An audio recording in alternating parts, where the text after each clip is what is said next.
Hey there, YouTube, fellow kayakers. I want to show you how I prepare for a tournament, a bass tournament, using Google Earth. And what I've got here, and this is a small lake here in North Texas called Lake Palo Pinto. And I have a small little tournament coming up here this Saturday, 2 days from now. And I'm going to show you how I use Google Earth to prepare for a tournament. And this is a lake I've never fished before, but I've gone through here and I'll show you what I do to prepare myself for fishing a body of water, whether I fished it before or not. So my put-in spot is going to be, we are going to be right up here. Now, if you'll come up to on Google Earth and you'll click on the timeline here. Oh, sorry, that was the wrong one. Let me clear that out. This clock right here, this is your timeline. All right, now I've got a timeline here, and I can go back in time.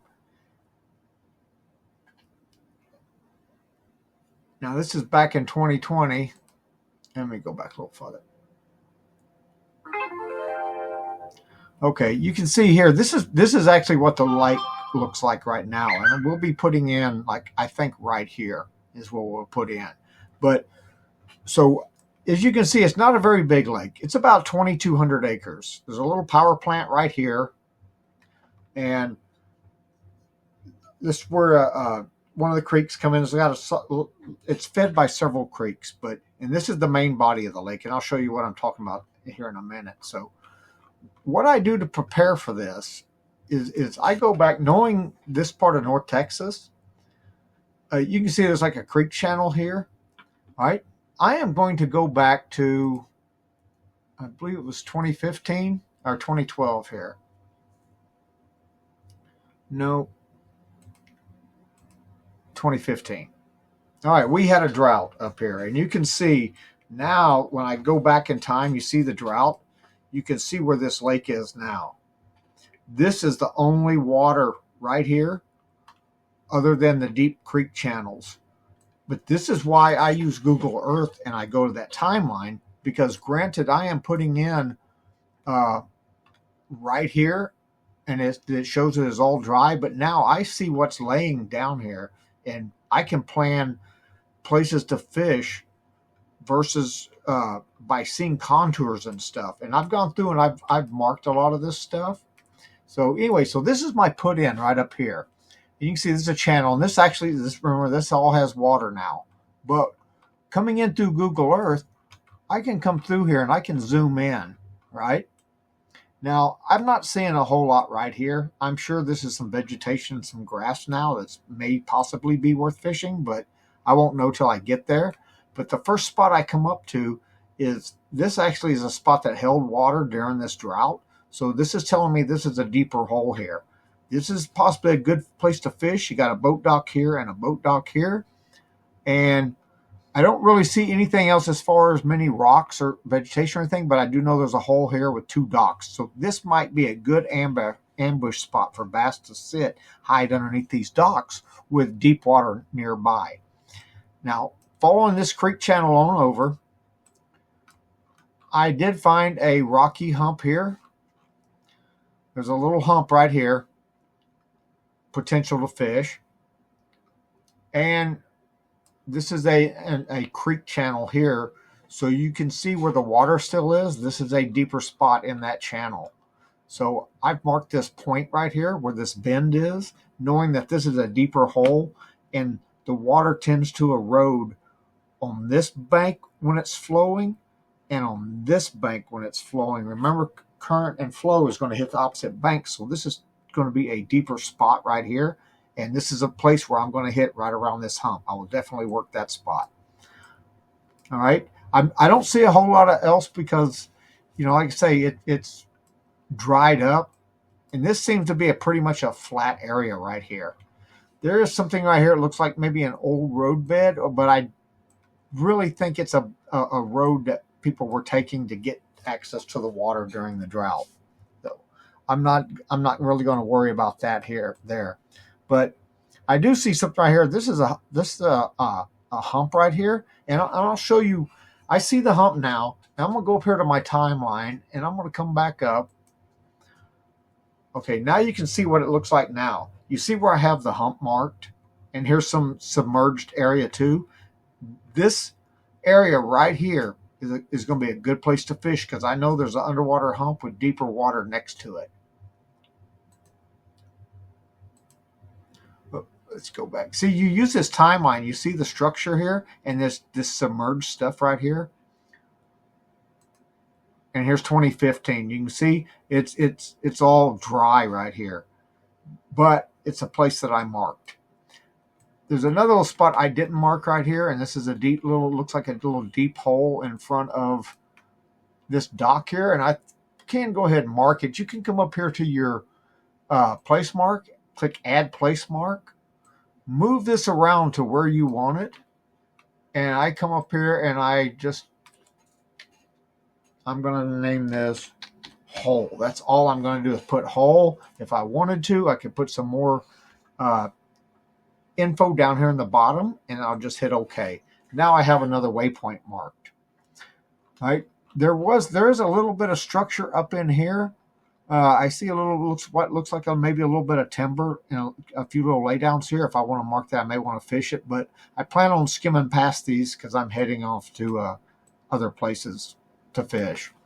Now, you see all this rocky area here. I've got a lot of rocks here. I got a little bit of a deep pool here, and when we pull this timeline, move it forward you can see it's all underwater. But seeing this timeline, I can find this spot with my graph, and I can see there's an inlet right here, and I got a rocky peak right here. Looks like a deeper hole here with rocks all along here. This is a nice little pocket, and this may have been an old pond where maybe they collapsed the dam, or this could have been the old pond dam here, and that's why the deeper water is there. And I want to think that this is an old pond dam, and whenever you see an old pond dam, that's a good place to fish. Okay, so I'm coming on around here, and mainly the only thing I really see is I see my creek channels. Now this is the power plant here, and you come in, you can see there's a barrier here where there's nothing allowed here. And if they're generating, I'm probably not going to fish around here because it is Texas, and although it's October, water's still 80 degrees, and I won't worry about a power plant right now. But what I do have is I can clearly see my creek channels from this drought time, right? I've marked these because these are spots here, all along here, every place that there's a hump. You remember this water is flowing this way, so this is a deeper spot. It's going to erode this outer bank here. This is going to be a deeper spot. Same thing here, here, and here. And so there's a good chance I will fish this creek bed here. But mainly what I'm interested in is this rocky ledge here. If you'll see this little like island right here, you can see it's rocks all around it. And when I move the timeline back, you see where the water is, you can see this is all submerged, and I guarantee this will probably be a good place to bounce a crankbait around. There it is in 2017. And here it is. You can see how this rock, here's my points to fish all the way around this outside edge here. And what's great on this side right here is I know I've got deep water. This is deep from the washout, from flow and current. So I know I've got a deep channel here with rocks here. Tell me this isn't a good bass hiding spot right here. All right, now I can also see along this shoreline here, I've got rocks all the way around it, all the way. We move my timeline back up. You can't see the rocks now, but I know they're here, and I've marked them, and I can go find them on my phone and then find them. And I know this is a place I will definitely run a crankbait along this shoreline. There's also a little bit of a deeper hole here. Looks like this held water during the drought. A little bit of brush, not too much. It doesn't look like there's a lot of timber in this lake. I've got a little island spot here, and I don't remember why I put this place mark there. It may have been one where I made a mistake there.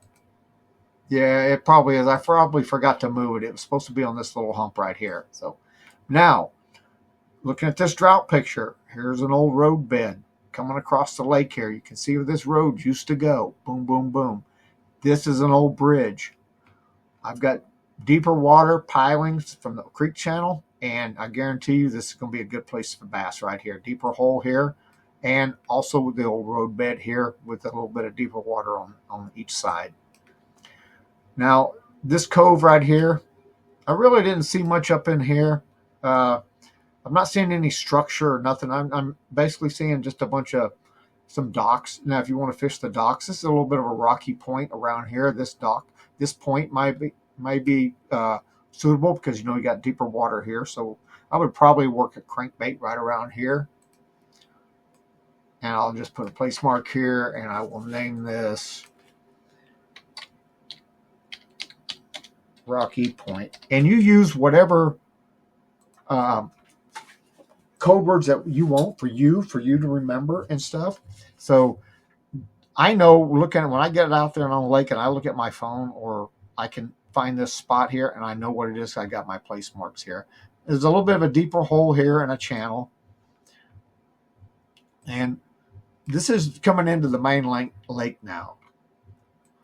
This part right here was not this remained water throughout the drought. So I know that's deeper water. But what I have is channel here.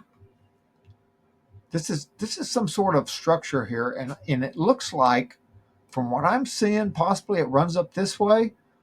I'm thinking it's a water intake where somebody's pulling water, and so it's a submerged line.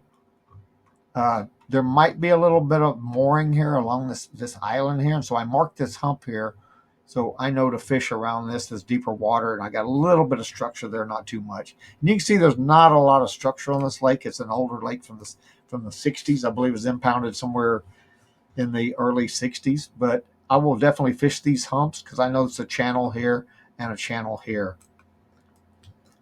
And this little spot right here does look like a little bit of rock and timber, and I probably go ahead and mark this. I'll just label this one timber and save. All right, now I have me waypoints. This was this be submerged right now. This is all rocky lake shoreline right here. This I can bounce crankbaits along all day long. Now, what I've done, since I'll be fishing this lake here and I will be in a kayak, all I've done is mark where I plan on going. I don't think I'll be venturing out into the lake too much, but I use this and I pre-plan my route where I'll be coming down along through here, and I'll work this and I'll work this shoreline, and then I'll come back and I'll work these humps and these points and make a big circle. All right. So using a timeline is how you can use Google Earth. You can see how the lake is in a current spot. There's all my landmarks here that you wouldn't see until you got on the lake without a graph. And if you don't, when you're fishing a body of water for the first time, if you don't go back in Google Earth and find a drought period or a low water period time and find your underwater structure, this is going to save me so much time because I'm going to know exactly where to go and how to go, and I have my route planned for my bass tournament. Now, this doesn't mean I will hit every single spot, because who knows, I may hit a hot spot and stop, and I may run out of spots. And if I run out of spots and not catching anything, I may just have to run to the deeper part of the water here and see what I can find on my graph, which normally I would know that this is a point right here. And if I'm coming up empty this way, I'm probably going to work this point right here and then possibly back up along this edge right here, where I know this is deeper water and probably holding fish. But anyway, this is how I use Google Earth to scope out a lake. Even when I fished before, I go on here to find spots that I may not see or may have missed with my graph, and I like to know what the bottom looks like before I fish it. And because that's the most important thing. Where are my bass holding spots at? And I think I've marked them here, and I think I have plenty to fish for the tournament. And hopefully I'll do okay. It's not a big tournament. It's this little practice one here. So, all right. Well, I hope that using Google Earth, I've showed you how to do some things here, and using the timeline. I hope this helps you. And if you're going fishing a new body of water or even an old body of water, get on Google Earth. And I mean, you can do Lake Worth, Eagle Mountain Lake, any Lake Fork, any lake in Texas, and you can go back and find a drought period and go back and see some stuff that you may not see. It saves you a lot of time when you get out on the water if you know spots to actually go and start with, and then find the rest with your graph. So, all right, hey, well, this is Stretch Line Bait and Tackle bringing you another little tip and trick. I'll be covering lakes. I will add to this and publish it after I actually fish this lake. But this video here was to show you how to use Google Earth and the timeline to find spots to fish, and hopefully make you a better fisherman, a more productive fisherman, and possibly help you get up there and maybe win a few tournaments if you're interested. Okay, so from Stretch Line Bait and Tackle, I want you to remember to always wear your PFD when you're out on the water. Think safety. Be safe at all times. Pick up your trash. Pick up other people's trash. Yak it out, and I'll see you on the water.